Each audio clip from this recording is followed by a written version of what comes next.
Ito yung garden ko sa rooftop. So ito yung sili na labuyo, native na labuyo. Basically, sabi nila mahirap daw patubuin to eh.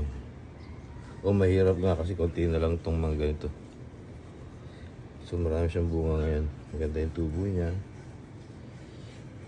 And then hopefully, ito na-harvestan ko na rin to eh.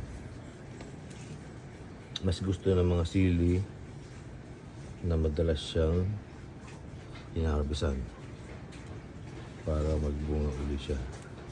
So ang dami niyang bulaklak and then itik sa bunga. So, yan. So pag kailangan namin dito ng pang manghang na sili, pang sausawan, anytime, kumukuha lang kami rito. Okay. Ito naman sili na ano, na